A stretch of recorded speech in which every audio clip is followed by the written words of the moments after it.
Radhe Radhe friends, मैं कुसुम मिश्रा सफल ज़िंदगी चैनल में आपका हार्दिक स्वागत कर रही हूँ।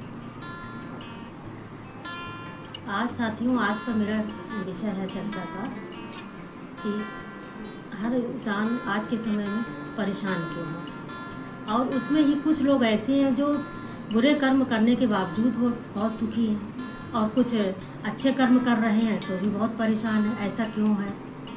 ये एक बड़ा विचारणीय प्रश्न है। चलिए इस पर आज हम चर्चा करते हैं। देखिए, जब हमारे शरीर की रचना होती है तब हमारे जो संचित कर्म होते हैं उनसे ही कुछ दुख और सुख यानी कि पाप और पुण्य सब मिला के हमारे से शरीर की रचना होती है, और वही हम लोग सभी मनुष्य वही अपने कर्म लेके इस दुनिया में आते हैं।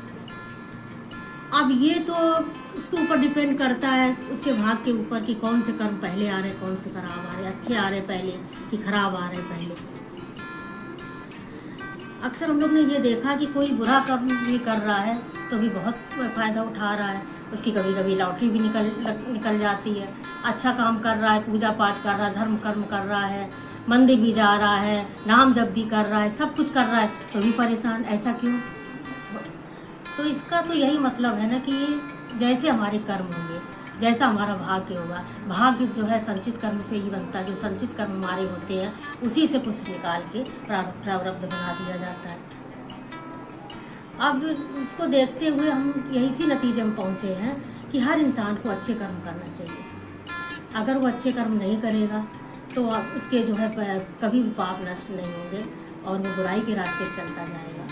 और अगर वो अच्छे कर्म करता है तो हो सकता है कि आगे चल के उसके प्रारब्ध से कुछ उसके कर्म खत्म हो जाए और वो अच्छा जीवन जीने लगे। क्योंकि तुलसीदास बाबा ने भी कहा है कि कोई न काहू सुख दुख कर दाता, निज कृत कर्म भोगे जाता। जिसने भी जन्म लिया है वो अपने ही कर्मों की सजा पाता है और अपने ही कर्म भोगता है। और हम लोग तो बहुत साधारण इंसान हैं।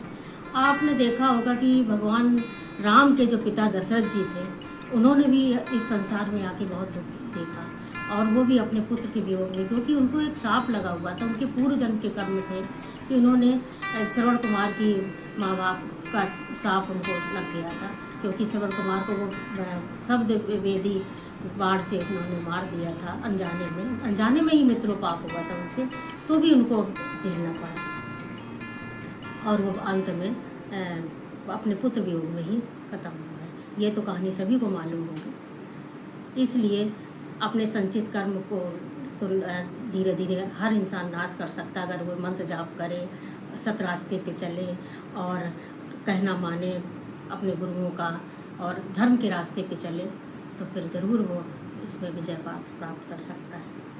तो ये हमारा आज का वीडियो था। आपको कैसा लगा? आप हमारे चैनल को लाइक करिए, सब्सक्राइब करिए, कमेंट कीजिए और शेयर ज़रूर करिएगा। जय श्री राधे।